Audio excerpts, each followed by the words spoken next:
Bueno. What up, everybody? Welcome to the South Star Classroom. I am your co-host, Omar Yanadis. With us always, we got the beard of knowledge, the beard of wisdom, the beard of intellect, the beard of beards, which I think means something different in different communities. We got David Castillo for this. Yeah, man. Yeah, now that I say it out loud. And we got the indelible leader, co-host Dr. Charles Cole. In honor of Jubilee, I'm just going to ask you all to tell me what's up, something cool that's happening, and we're just going to skip them check-ins, man. In honor of our Queen Jubilee, I'm going to skip them check-ins. What's up, man? Something good. Who you starting with, brother? Castillo, man, because I mentioned you first. Yeah. Yep, that's great. We are everything is good, man. We're just in that kind of spring break mode. We got some people in town, and we do spring break next week. And we're gonna go out camping. We're gonna go out in nature, and go touch some grass, eat some dirt, breathe some fresh air, right? And that's what's going on. What are they? Doc, anything good going on in your world? I'm alive. That's always good. I mean, I'm good, man. It's just been a lot of work. There's a lot happening, you know what I'm saying? And I think it's just like but it's a blessing. It's a blessing, but it's busy. So just managing everything. We had one of the craziest elections in my local place today. It was like, okay. What happened? Well, I don't know if you've known, we're a very small township. We're not even a city. So there's like villages, there's a township, villages, there's a bunch of different things. We're a village, a part of a township, and part of the county, and we're right outside of Chicago, so all this stuff. But we had this mayor, this young sister, man, and Tiffany Henyard, and she just made our little town national news for terrible reasons. And she had beef with Lori Lightfoot, the mayor of Chicago, and who's now back in private. And Lori has volunteered to lead the investigation and found all this impropriety. It's a lot, yo. It's a lot. I will send you all clips, but she is out, and we had to do some weird elections today. So it was primary day, and it's just a lot happening.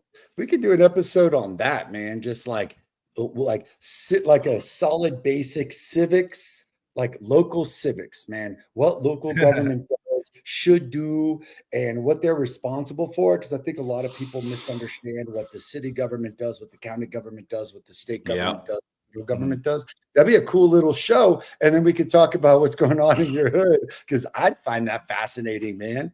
Yeah, man. And then me, Chris, and another friend, Torin, we were doing Chris and I had that other show, Black Hands. We did this dirty little launch, like a dirty launch the other day. I don't know if you saw it, but we had 1,000 people live in this show called 3 the Hard Way, and we was just really. It was the three of us. It's these three black dudes with we each come with one topic, and we do not agree on these topics, and we just wanted to kind of model civility and debate and like intelligent black folks how we can actually disagree with each other without all this other stuff you see online. Toya popped in, so. Would love to hear her thoughts, but we had over 1,000 people live with us, and then it's over like 2,500 right now. So it's interesting. I think we're gonna do another.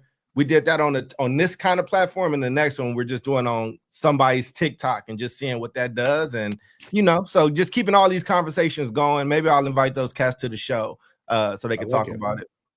Yeah, man, I like it. Hell yeah! All right. Well, we got a hell of a show today, everybody. How are you? What about you, brother? Nah, man, I don't care. But I will say this for our audience and for our show, I will be gone the majority of May. So 3 weeks, ladies and gentlemen, the first 3 weeks of May, I'll be out of here. I'll be international, just taking a page from Dr. Cole. I ain't going to say where I'm going to be. I'm just going to be far away from the United States. But otherwise, I do the show from abroad, but the time is so misaligned that unfortunately I have to miss a couple weeks. But I'll report back when it's all done. But for now, ladies and gentlemen, we're going to dip into this show. What are we talking about today? I want to ask David and Doc, are your nerves getting to you? Do you guys got some anxiety? Do you feel like the world is against you? Why not have a sweet, sweet puff of some vaping nicotine? Yeah. Mm. Yeah. Be somebody, baby. That's what we're talking about today, ladies and gentlemen. We are talking Wow. about invasiveness of vaping. So I'm going to quickly boil this down for the audience. Like, what is vaping? Why are so many adolescents turning into it? What are some of the broader consequences? And that's going to get us into some interesting discussion questions like, what are the root causes of this dramatic increase in vaping? What can we as educators and parents do to combat things like social media and advertisements that are targeting kids? And how can education begin to curb the rise? Because when I start showing you what we are up against, ladies and gentlemen, you are going to, I think, have a much better understanding of why vaping has become so pervasive, not just in the United States, but globally. Why we're at I mean, I hate to say war because like I'm sick and tired of like we're in the war for terrorism, we're in the war for civil rights, we're in the war for this. And like I don't need to quote Nixon or that broke ass Ronald Reagan about anything, but this is a and like we losing badly. So let's just break into the basics, and then gentlemen, I'm gonna have you guys step in with your comments. So what is vaping? All right, ladies and gentlemen, vaping is just a simple scientific process. For those of my chemists and scientists out there, you are heating a liquid. That liquid could be nicotine, could be THC, could be a combination of both. CBD, indeed.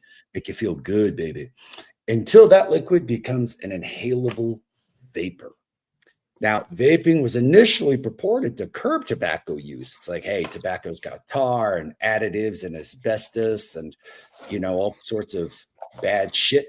So this vaping was pretty much prompted as a healthy alternative to smoking to curb the use of tobacco use in adults and in adolescents. How did that look? Well, for U.S. high school students, they went from, and I want you to think about these statistics of all the United States high school students back in 2011, only 1.5% of those students were using vapes.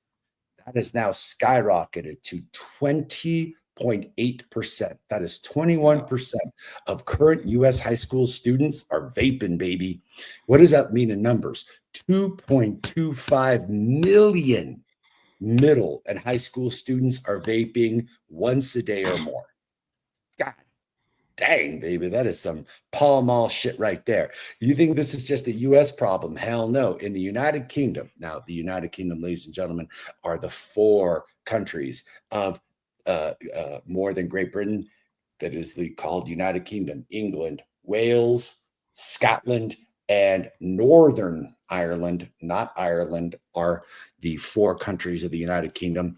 Their 11 to 17-year-olds went from a 7.7% usage in 2021. So just kids who are 11 to 17, about 7.7 of them were using vapes in 2021. It is currently 69%. Oh, geez.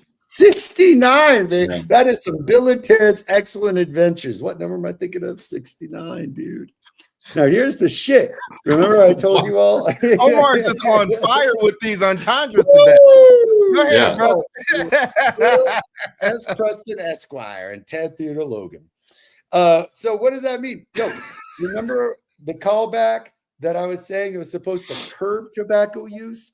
The addiction of nicotine and vapes has demonstrated that kids who are using vapes have 5 times the higher likelihood of using tobacco in the future. So the shit that was supposed to curb it is actually creating it. So right now, why are so many adolescents turning to vaping? I can't wait to show the audience this shit because this was amazing, man. So attractive marketing, the exponential increase in social media ads, colors, and flavors. So I started doing some research. Check this shit out. Can we pull up the first image? Which one do you want, bro? You gave me like 5 with no direction here. Is it this one? I gave you I gave you this one? no. I gave you all the direction. The first one I sent was the first one I want prompted. It's on. in The order. second one I mean, sent- yeah, it is in don't really. order. No, I got you. the chest It don't really work man. like that, but I got you. I got the instructions. Yeah. I'll Did you? spell Oh. it out easier next time, man. I'm sorry. I thought you had a No, he doctorate. gave, it was so many. He gave he said use these. I Is just this the assumed one? because you had a doctorate. That's it. Check this shit out. This is a cigarette ad from the 1950s. I want you to look at this shit, audience. If you can't see it because Wow. you're on the interwebs, what it shows is a doctor in glasses holding a pack of Lucky Strikes. And it says 20,679 physicians say Luckies are less irritating because they're toasted. Well, they said less Jeez. irritating. So, like, this is a cigarette ad. It could be a less irritating cigarette. It could factually be correct. I don't know. I'm not Absolutely. Yeah, I'm saying this is badass because I love that doctors are promoting Lucky Strike cigarettes. So these were cigarette ads in the 1950s. If you're looking at this, you're probably laughing. You're being like, man, what the hell kind of doctor would like condone cigarette use? What kind of ads would show that over 20,000 physicians would be like, hey, man, these ain't as bad as the other ones. Now, if you can pull up the second one I sent right after this ad. I got you. Thank you, You sir. just tell me if it's wrong. It's fine. No, you're good, man. Check this Okay. shit out. So on the left is a 1950s, 60s cigarette ad for Lucky Strike. And if you're listening, it's a pack of smokes, and you've got this very beautiful, elegant, Hollywood-looking woman, and she's got one of those very nice cigarette holders, the kind that the Monopoly man uses and shit. And she's casually sitting down, looking cool. And now on the right, you have a comparative ad to vapes today for a vaping brand called Blue. And you have a beautiful woman, a model, sitting in a very seductive pose, holding the Blue. That's basically like, hey, man, why quit when you can look as beautiful as this woman? What I'm getting at is that our kids are seeing these ads, and they are almost identical to the cigarette ads of the 1950s that we would laugh at today, that are now being targeted to kids and adults in current advertisements, particularly on social media. So last one, not the last one, but the third I one, got the the other one ones right up after too. this one. Yeah, yeah, perfect. Zoom in on this shit. So what are our kids up against? Well, back in the 1950s, you either had the choice of filtered cigarettes or non-filtered cigarettes. According to over 20,000 physicians, Doc, back in the 1950s, you had a choice between an irritating smoke and a less irritating smoke. Right And now, can't zoom in. Okay, no worries, man. If you just look at some of this shit, and if you can't see it, ladies and gentlemen, you're looking at flavors for vapes. Boom, boom, pop. Like the old ice cream pops you got from the ice cream man. Grape, cherry, apple, orange, peach. I mean, watermelon, chicken and waffles flavored vapes. I mean, listen, I've been to Roscoe's several times now. Chicken and waffles are absolutely delicious. If I could have the sweet, sweet taste of chicken and waffles in my mouth at a perpetual time without the actual chicken and waffles, that is hard to fight. Now, if you look at the bottom, you'll notice the extraordinary similarity. The left shows an ad for Salem cigarettes, which were menthol cigarettes. This ad looks like it's from the 80s or 90s. And it's a beautiful woman sitting next to her dog, smoking a nice menthol cigarette. And she's in a beautiful green meadow. And it's like, God dang, Salem refreshes naturally, baby. That's what the ad says. Salem refreshes naturally. To the right, you'll see the green smoke. Tastes real, feels real, but it's not a cigarette. It's electronic, advertising what seems to be a healthier alternative. So I've been talking a while. Before I get into the consequences, gents, just quick takes on what you saw, because these ads say a shitload. I would say, yeah, it's pretty crazy. Well, number one, I'm glad that you brought this topic forward because I don't know enough about the dangers of vaping, whether it be nicotine or Yeah. non-nicotine. So I'm learning right now. We'll get into the school side of the house, but I do know the way that cigarettes were marketed towards adults, and even the way I mean, there's some weird like 50s, 60s, 70s marketing of the way that they presented like Camel cigarettes to, to men. It was kind of creepy. And then just, it's Yeah. essentially it's marketing, it's capitalism, right? And they've found a huge market, And my question is, and maybe we'll get into this, is it's interesting because some of there's a lot of data, and at the same time there still isn't a whole lot of data around they know that it's bad for you, but they're still kind of like not super quite sure like how extreme it is versus like smoking cigarettes. So there's that. But I think either way, if that's a gateway to like lifelong tobacco cigarette usage, it's all bad. So Yeah, I'll get into the you know, consequences in a second because I've been yeah. doing a shitload of learning on this show as well. Doc, I mean, I think I used to smoke back in the day. it's like predatory. It's predatory, man. It's Ah, predatory. Yeah, that's what That's it. advertising is, though, right? Advertising. I is know, predatory. but we're talking about Yeah. children. We're talking I about know. children. Oh yeah, it's terrible. I mean, they lost a few Yeah. lawsuits, right? Like because they had to, it was like, yo, who is Blueberry Jam? Who is that target? Yeah. It's at the lower level of the counter, but that's what big tobacco does, right? They get you when you're young, and then you're hooked. I mean, Yeah.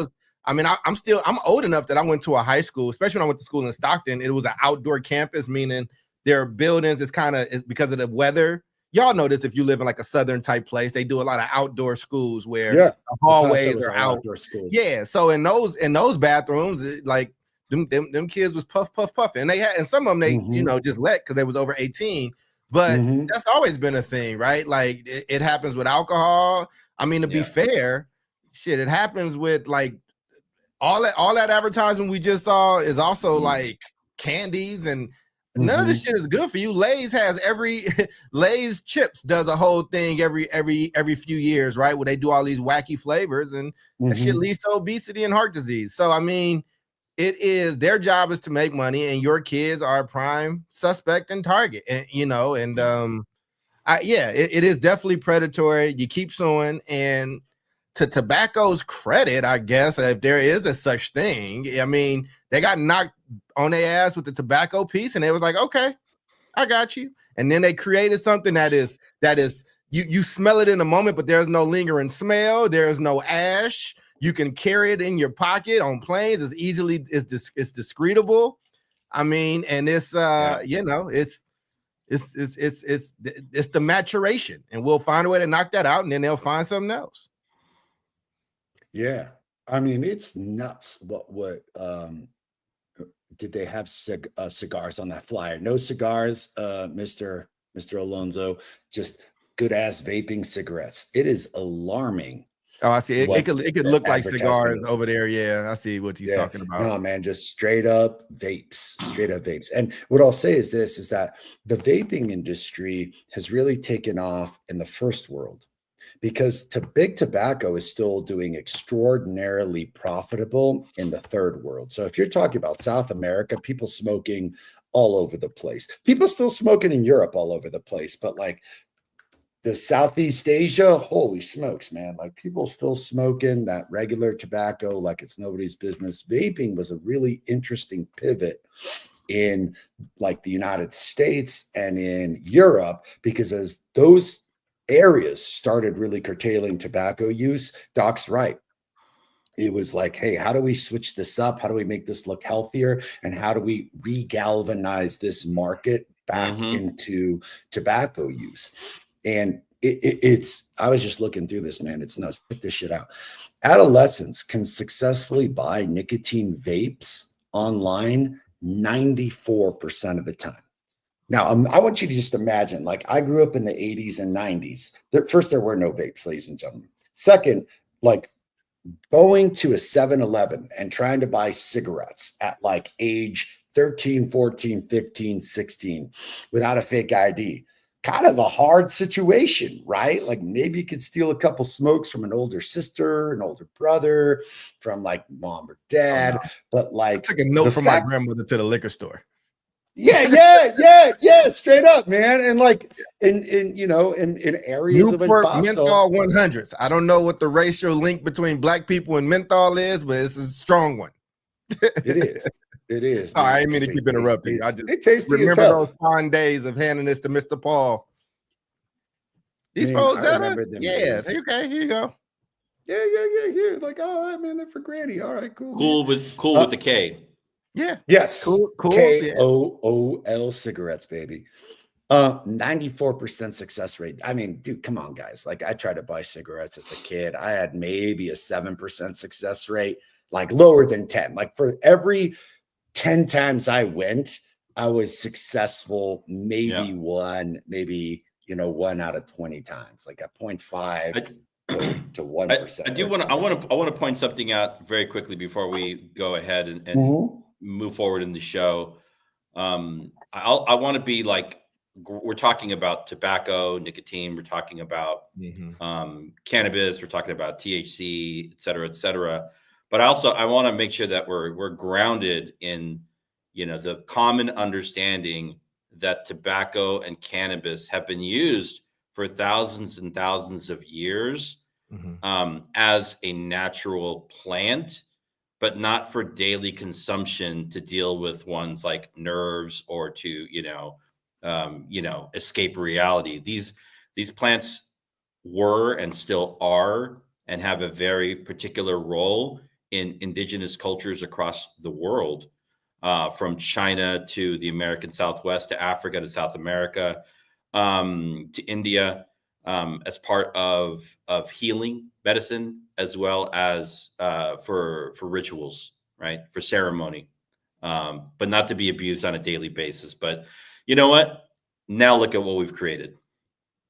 Yeah, and Doc, I know that you know this really well, so let me call up Consequences and the Mexican cereal ad, but I want you to talk about, because we discussed this, the long-term effects of THC use on a daily basis, because I've done some research into that and like, holy shit, man. So real quickly, just to wrap up for our audience, the factual component of the show, I found something really interesting. This is from Mexico. So if you're like, what the hell am I looking at? What you're looking at are cereal ads from Mexico. And what I found to be particularly cool is that on the right-hand side, if you can't see it, it's a box of Fruit Loops. There is no cartoon character on the right-hand side of this box of Fruit Loops. There's no Toucan Sam. What it does have is just the cereal and then these big black stop signs that say excessive sugar and extraordinarily harmful for your health, like cigarette ads. Like these cereals have got themselves some serious cigarette level hazard signs. The other one is Sucaritas, which is frosted flakes. There ain't no Tony the Tiger on the box. You don't see the frosting very much on the cereal, and it's got the warning labels. On the left-hand side, these are also Mexican cereal boxes. They do have the cartoon characters. However, the new packages basically have like, this box has like 7/8 less sugar than the original. And what Mexico has done is said, okay, here's what we're going to do. We're going to have two boxes, one box with the cartoon characters, but it's got vitamin D. It's made of like all natural whole grains. It's got exponentially less sugar, anywhere from 30% less to 70% less sugar than the original cereal. And what they've done is essentially say, we're going to eliminate the cartoon characters from these extremely hazardous and unhealthy cereals, because we recognize that they're advertising to kids. So I'm just trying to make a statement that if Mexico can start regulating their cereal boxes, like for sugar, because it's what Doc was saying about Lay's potato chips and really shitty food. In Europe and in Mexico, by the way, if you get a pack of smokes, it doesn't say this could be hazardous to your health. You know what it shows, gentlemen? Have you ever seen one? Nope. It shows a person dying of lung cancer. Oh, wow. So it shows the lung, the black lung, and then it shows the person on the hospital bed dying. Yep. And it's like, this is what's going to happen if you smoke cigarettes. Like, is that the advertisement by the brand, or is that by the government? Like how we got the no smoking things that here? By the government. Okay. Mandatorily on the box. Got you. By the government, mandatorily. Because they ran some campaigns here around, and smoking for the most part did go down, right? Like I remember when I was I remember being a kid, and when California passed that law that you couldn't smoke in bars and things anymore. And 10 feet from buildings and stuff. I remember the uproar, but studies did show over time, society in California started to smoke less and less. You know what I mean? And then it's jarring when you go to Nevada, where you can still smoke inside. And you're like, oh shit, that's right. They can smoke in here. Like I forgot about that. But you be able to smoke on planes. Many planes still have ashtrays in them. Like they still tell you no smoking because it's a thing. So yeah, it was just so baked into culture, every movie, like we passed regulations where you couldn't short in movies anymore. Like, that was kind of thing if you was a big star. My biggest Michael Jordan is my favorite player of all time. My favorite poster of him is him dunking with the big ass Winston scoreboard, over top, right? Like, that's they own it was it was their stadium, right? Like so, and then they had to go lick their wounds for the last 20 years, and damn it, did they lick them ever? So, licking them to the point where I'll show another ad in a second. Because God dang, man, like it's like history repeats itself, and the ads that show people, like David was talking about when we grew up, dude, you had the Marlboro Man smoking a cigarette, and it was this like idyllic cowboy, and it represented freedom, and like you're a real man if you smoke Marlboro, but like you're cool if you. He died of lung cancer. He did indeed. The real Marlboro Man died of lung cancer. I think I learned that at Thank You for Smoking. Yeah. Great movie, man. Aaron Eckhart and Champ. It was a great movie. And Alonzo talked about how many cars had lighters and ashtrays. Yeah, dude, like all the cars back in the 1980s had those push-in lighters and those ashtrays. I remember that shit. Bro, so I had to update my car this year. This is the first card I had that it doesn't. I'm still looking for it. It doesn't have the circle, and it's crazy because I have so many accessories that like I have a thing that pumps my tires, but it's the cigarette lighter attachment. All I got is 3 USB ports, bro. USBs, baby. Like, damn, where's the what? But I'm grown. If I want to light something in my car, damn it, I should be able to. But nah, man. But this is a 2025 car. I did not see it. I did not see it. The car company does not matter because people don't need to be in my business. But it is not in my car. Yeah, man. And I think this is like, let me hit the consequences really quick, because I think this is where the rubber hits the road. It's like, look, man, you want to be an adult, you want to do this thing. Like there should be the liberty and freedom to do such things. The problem is that for our audience, you're like, yo, what's the big deal? Your brain is developing all the way through age 25. And the way that your brain is developing, growing, creating things, synapses, like one of the most funny and critical elements of brain development that I like to talk about is that the brain doesn't understand cause and effect until 7th or 8th grade. And that's bell curve. Meaning at the earliest, right? Yes, at the earliest. That's bell on the early side. Yeah. So you're not really getting cause and effect. Like I do this, therefore this will happen to me really until high school. And I think talking about the prefrontal cortex, right? Yeah. Man, he knows his neurology. So like that's some shit, right? And what are some of the consequences? Because vaping has been associated with this, like, it's healthier. Don't quit. Like, you don't need to quit smoking. You just need a healthier alternative to smoking. Vaping doesn't have the tar. Vaping doesn't have any of the bad smells. So what does vaping in fact do? Well, the nicotine affects brain development because what you're essentially doing is creating a chemical addiction in your brain, therefore creating a predilection for addiction, not just addiction to nicotine, but addiction to anything that makes you feel better. You're wiring your brain to say, I need something in order to feel better. Ironically, because you think, well, if I'm going to smoke this vape, it's going to make me feel better. It's going to ease tension. It's going to, take the edge off. Actually, it does the exact opposite. It leads to poor concentration, anxiety, because, yeah, when you're not hitting it, you're filled with anxiety because you've conditioned your brain to say, I only feel normal when I am hitting the vape. Mood disturbance, hell yeah. I mean, as if that wasn't already crazy in teenagers.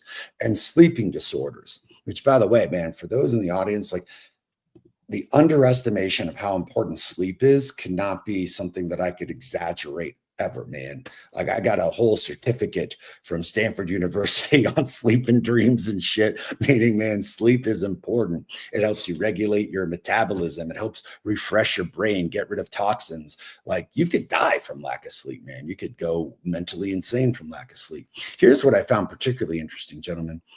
Fibrosis in the airways.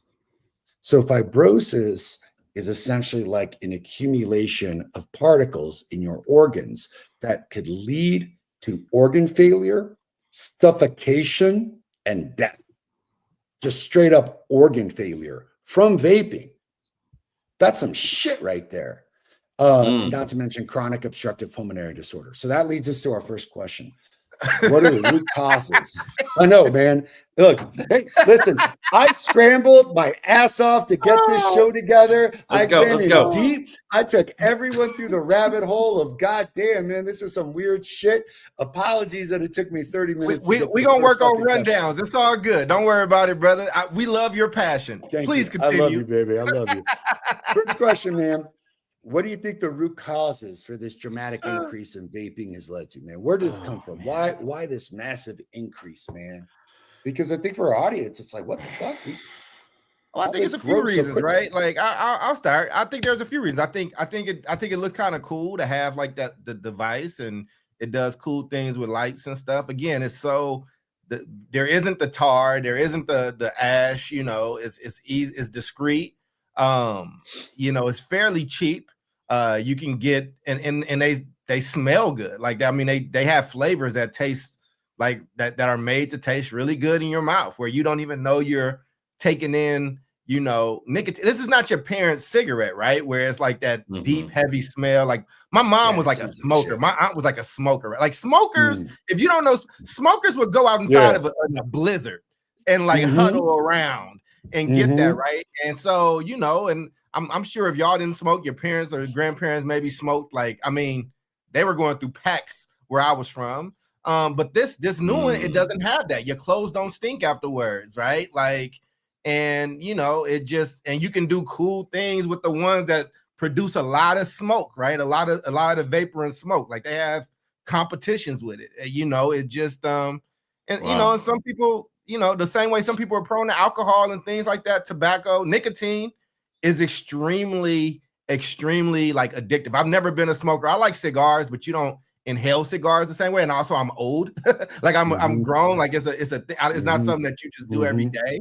But I can see it's easy to necessarily get, like, if you get in that positive, like, calming effect from nicotine, and it doesn't stink and taste bad.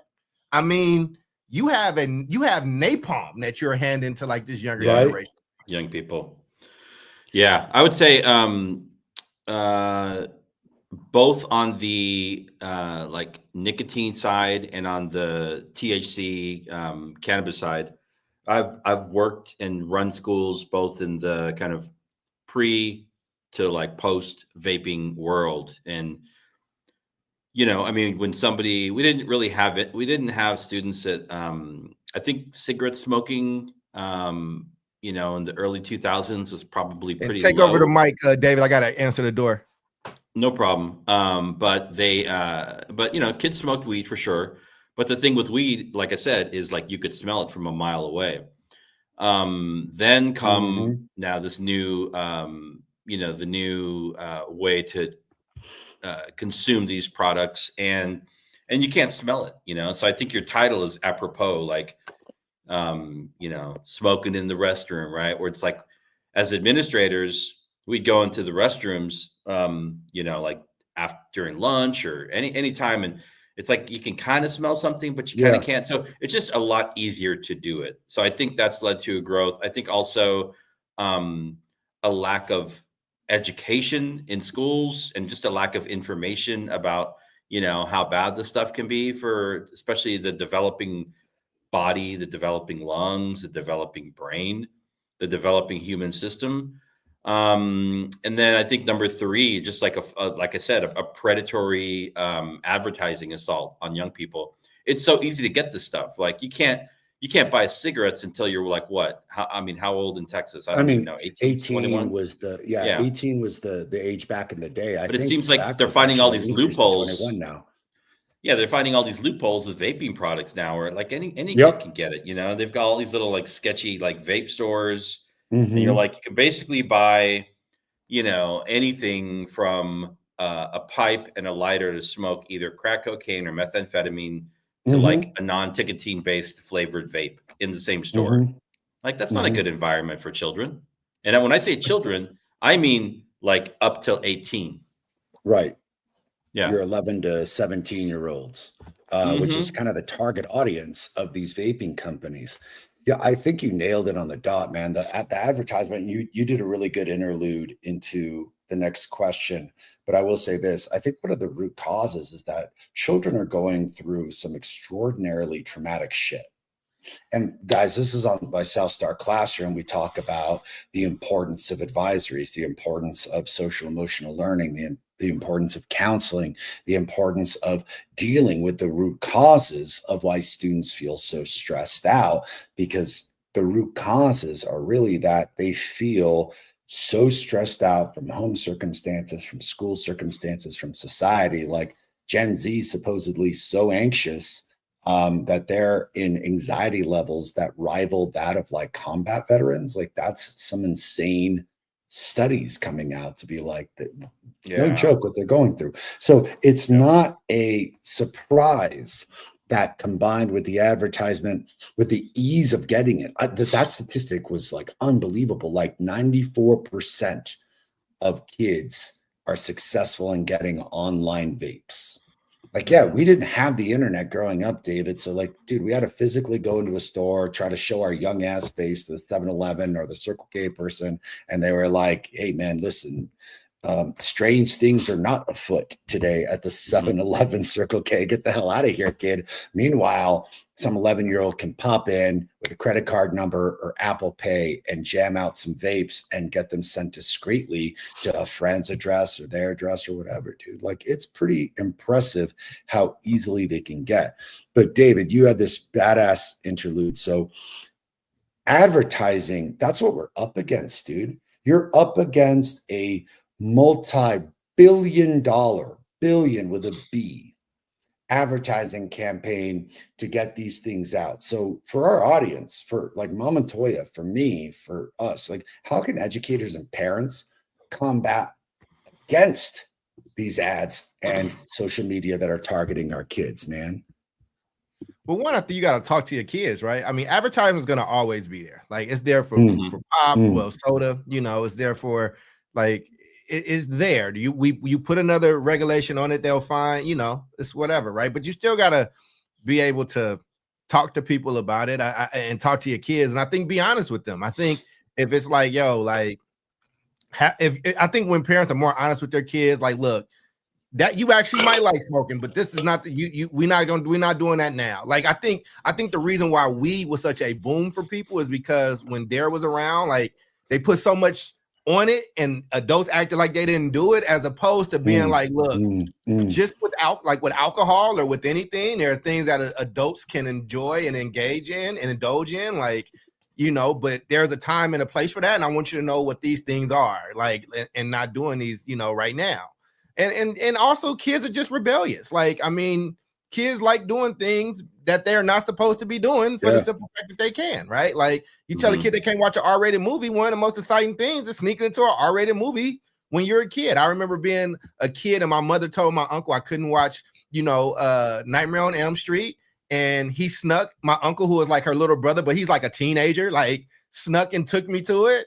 And I was fucking terrified for a week. And she Man, that's a crazy ass movie, man. I saw that one where Freddy took the ligaments of a motherfucker. But here's the thing, though, right? Like, that scared the shit out of me as an adult. But here's the thing, right? It's one of my favorite memories, though, right? It's a part of growing up. And I think that you have to, I mean, I don't have kids. David is the only one, so he should probably have the big thing at the end. But I'm just saying, it's like, there has to be a relationship where your kid can ask you these questions and talk to you about it without feeling afraid or scared, because it's not just vaping. It's about sex. It's about, like, when you're feeling scared about things. And I'm telling you, you don't want your kid learn about sex and vaping and weed and drugs from another middle schooler. Yeah, I'm just telling you, or a high school kid. Yeah. And so we got to step in and be willing to have conversations that previous generations probably weren't willing to have.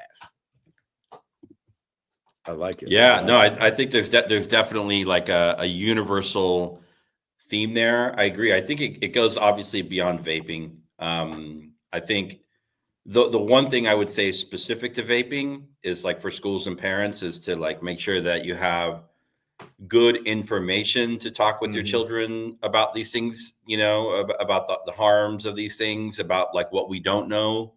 And I think schools should be integrating this type of information and curriculum into their health, their science classes, their PE classes, as much as they can. I think you can't.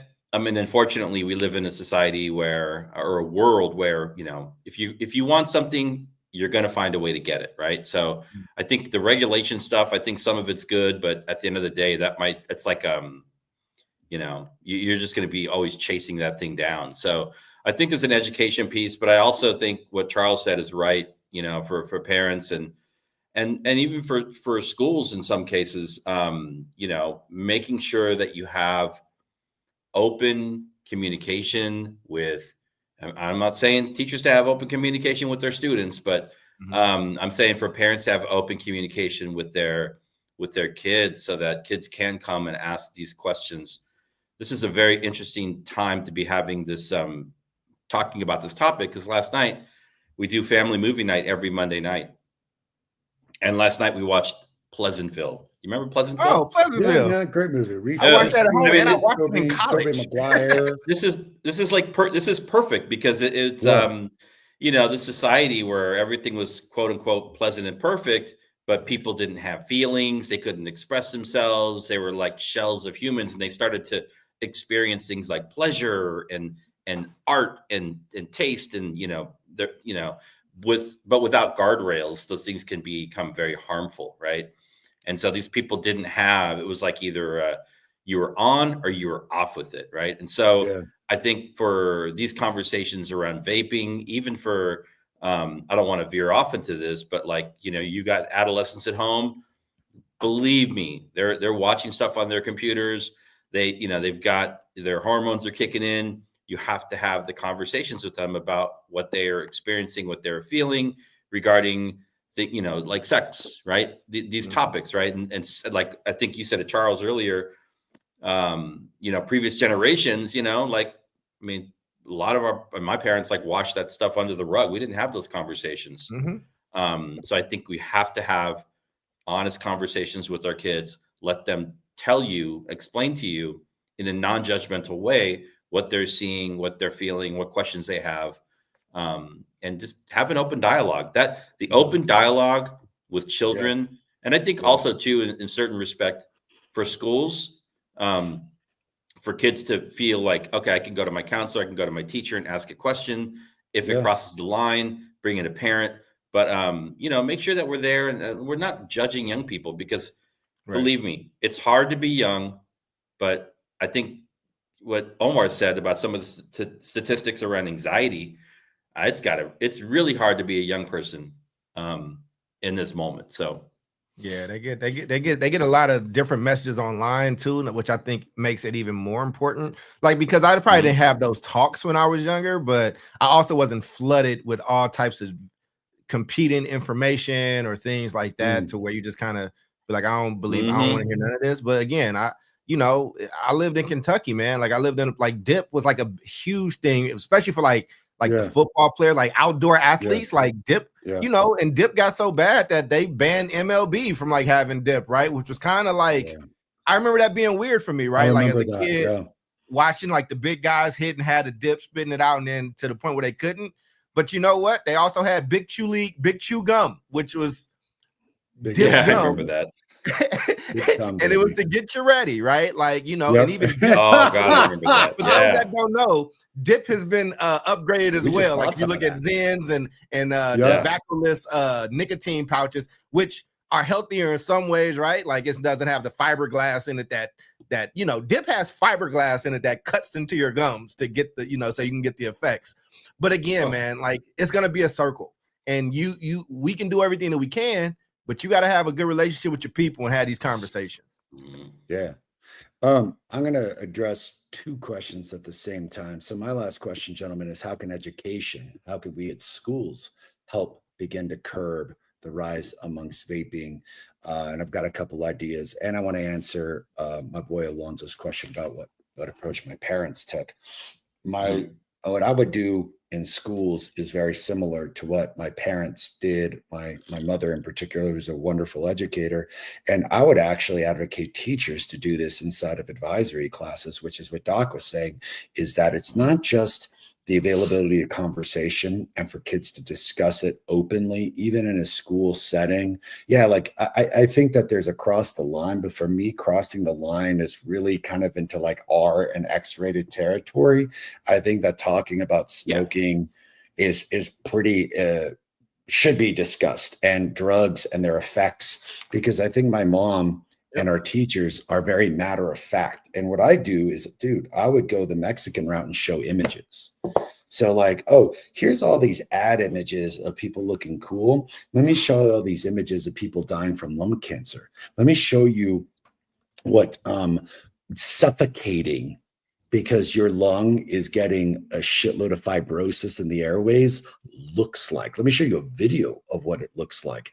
Let me show you how sleep disorders can absolutely affect you, your mood, and your brain. Let me show you what organ failure looks like. Let me show you what chronic obstructive pulmonary disease looks like.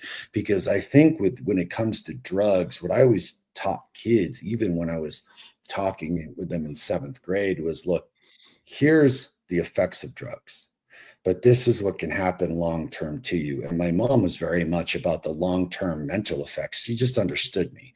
She basically understood Omar's a smart kid who cares and values about intelligence and education. That's where I hit Omar. Omar is definitely afraid of having his brain messed up because that's all Omar's got.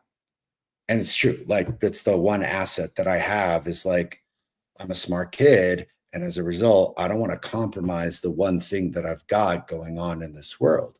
For other kids, it could just be health issues. Like, you want to be a star athlete? Check this out. Let me show you what it's doing to you. And kids may be like, shit, I kind of want to be an athlete. So how does this affect me? Some kids, the brain effects. Some kids, it's just a matter of like, tapping into like, dude, you want to take care of your grandma? You want to take care of your parents? Like, here's what's going to happen to you. You're going to die before they are if you keep doing this. Like, how are you going to take care of them? So I think it's about getting at the root of what matters to children, showing them pictures. Hell yeah, I told you that was a very effective commercial for me as a child. I mean, Johnny Depp, hell yeah. I don't remember it was Johnny Depp. I just remember the damn frying pan. Like, yep. This is your brain. This is your brain on drugs. Any question? Some of the best ad writing, copywriting ever of all time. It was great. I hope now look at Johnny Depp. Oh my God. He's cleared. I think he's working his way back now. I think. Yeah, man, that woman shit in his bed. Like, what are you doing? May not have been the woman that shits in your bed. That old. May not have been the right choice for that campaign. I mean, you know, I mean, look, I think, I mean, to answer your question, you know, well, ask it one more time because I did get distracted from that. Yeah. The question is, what can we do as educators in order to curb the rise in vaping amongst kids? I think as educators, I think it is one, physical education classes are important, and I think physical education should be revamped for this new generation. I think we should start getting people back out being physical, know how to take care of themselves, and you got to talk about all this stuff. And again, drugs wasn't my thing. My parents, so to answer our boy Alonzo, both of my parents were drug addicts and they both went to NA. So I had the opposite react. Like I was, you know, I actually didn't smoke weed until I was like firmly an adult and successful. Like, you know what I'm saying? I had to like relearn, like logically I knew, right? But because of what I saw my parents go through, I never messed with it. But you know what I was still messed up with?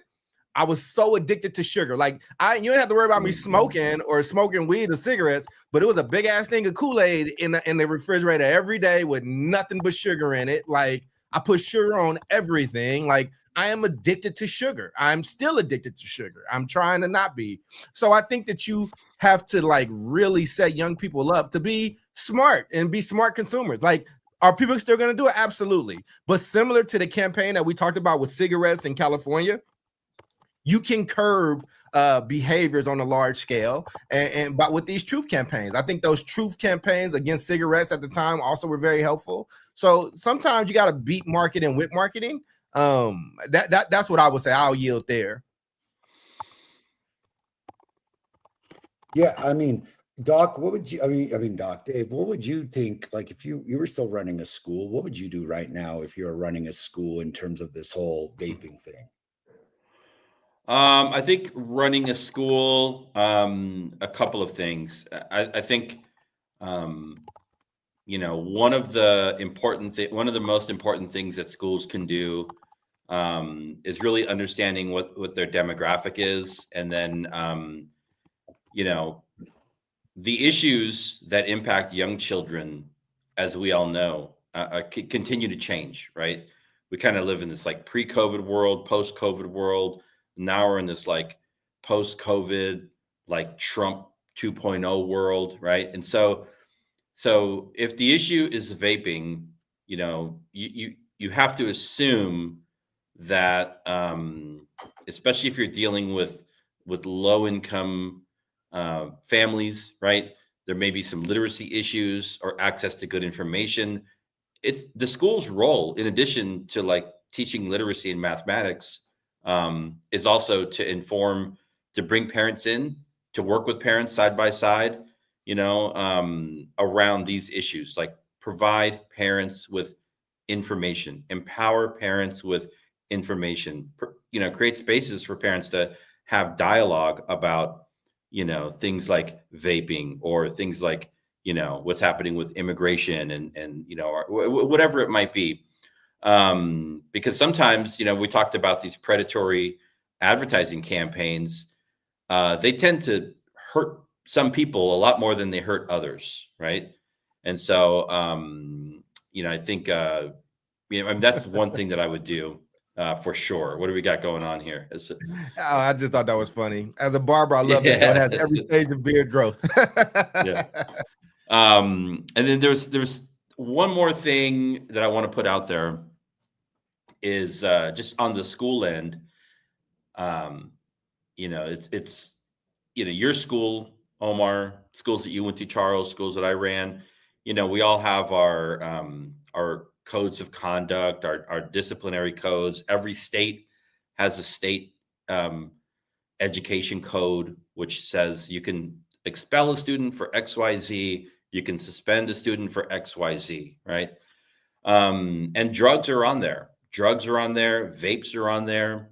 And so my, you know, I don't want to overcomplicate this, but I think there's a very big difference between a student that gets caught like vaping in the bathroom once or twice, maybe 3 times, right?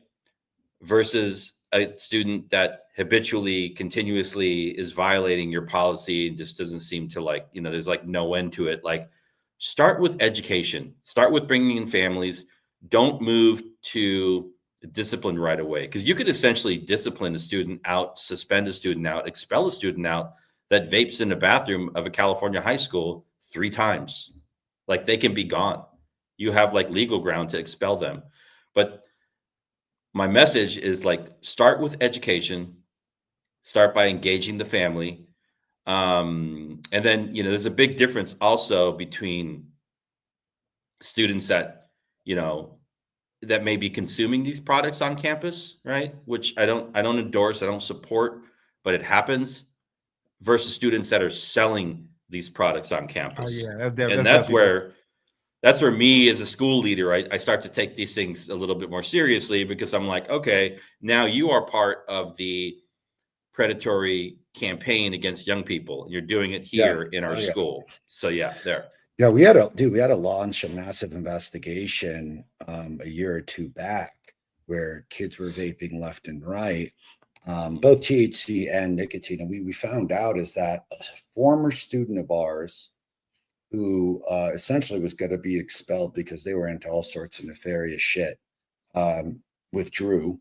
So that means that they were able to take themselves out of the school before we expelled them. Came back in the middle of the school day with some of their chums to sell our kids vapes and THC. Yeah.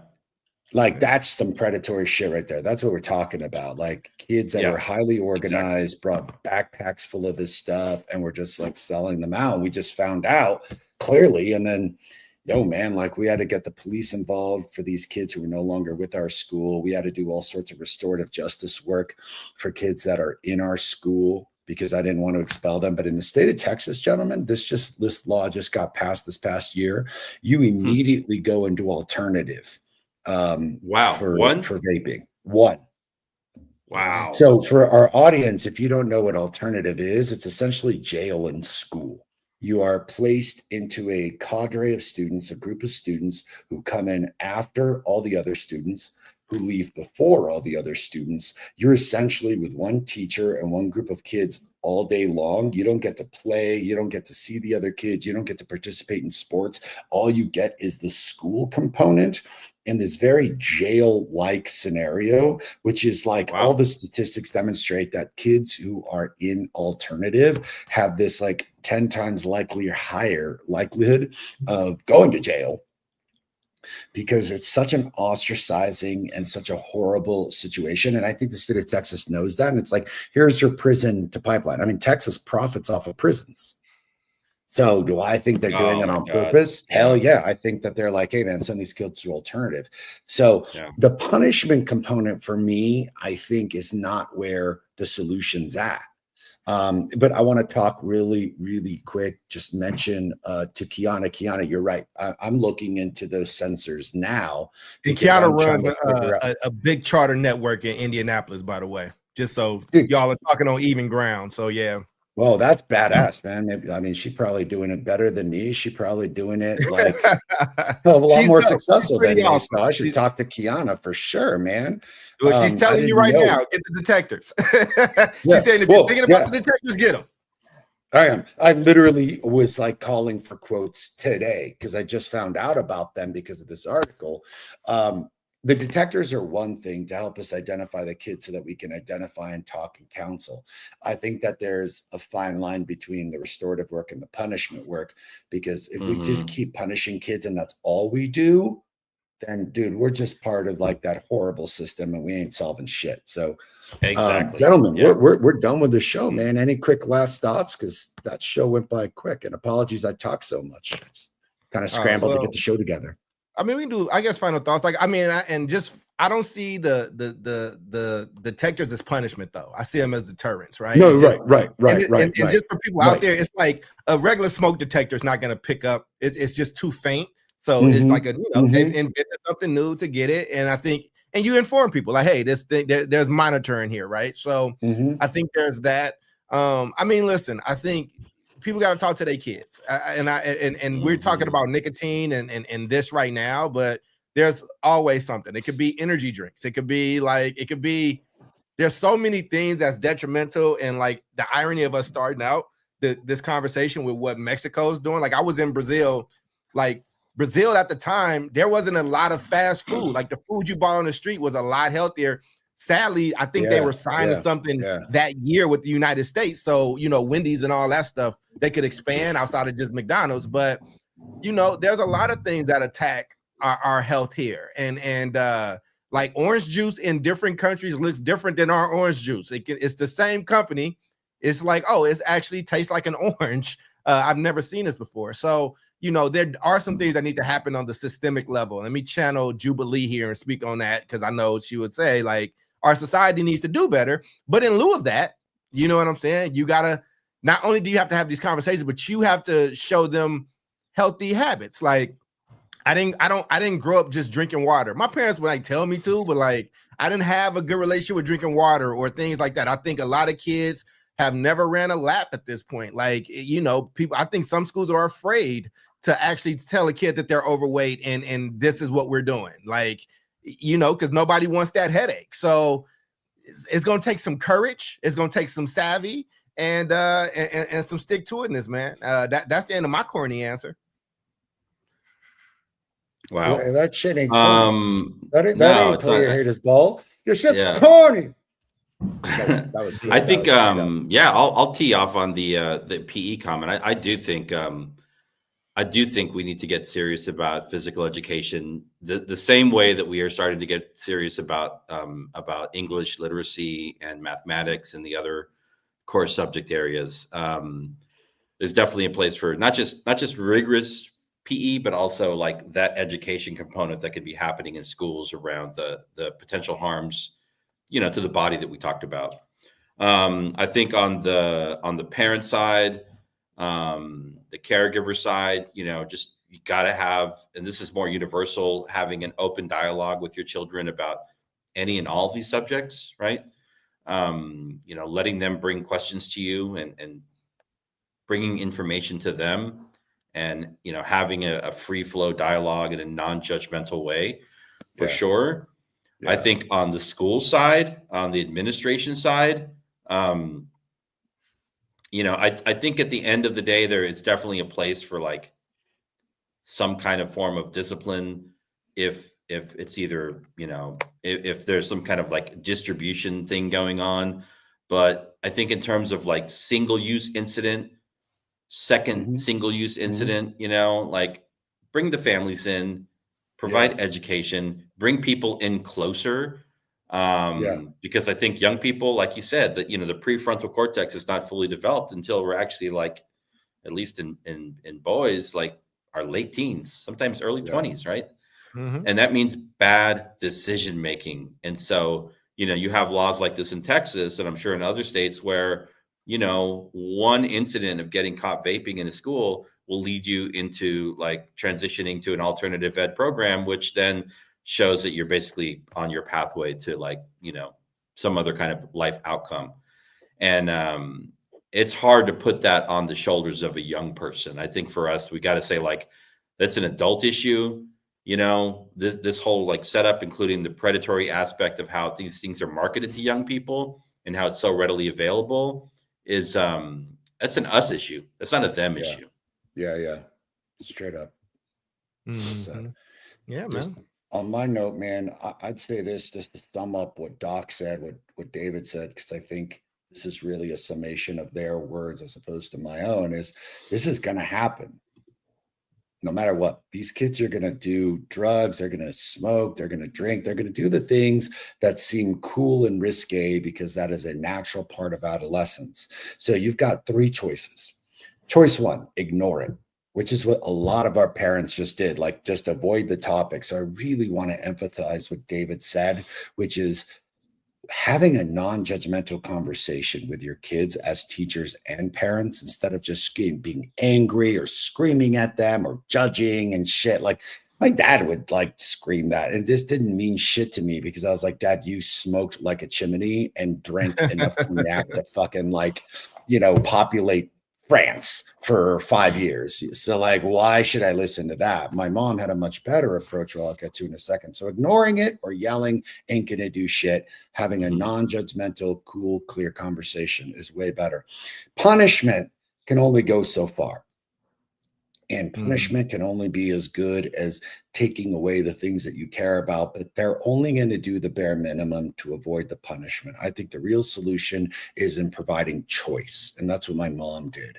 Here are the consequences of what's going to happen. Here's how it's going to affect your life. Here are all of the informative things that we can share with you, much like Doc said, much like David said, bringing in parents, showing them pictures, showing them the reality, and then saying, it's your choice. Here's your choice. This can happen or this can happen, but I'm putting the power in your hands. And when you give kids the choice, the information, and the power, I think they oftentimes will either make the right choice or at least have that seed planted so they make those right choice in the future. All right. On that note, ladies and gentlemen, Well, this has been the South Star Classroom. Yep, not to please. interject, I just have to defend the show real quick. It's not that the topic wasn't necessarily about parents and smoking and nicotine and these things. It was about kids. what Thank you. schools and school leadership. Yes. What should schools be doing about how vapes and things like that are on the rise? So just for the record, I had to defend my boy's show.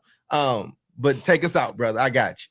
Yeah, and we explained, thank you, Doc. I think someone came to the show late because we explained all of this stuff at the beginning about how vaping was affecting adolescents and that we were focusing on 11 to 17-year-olds.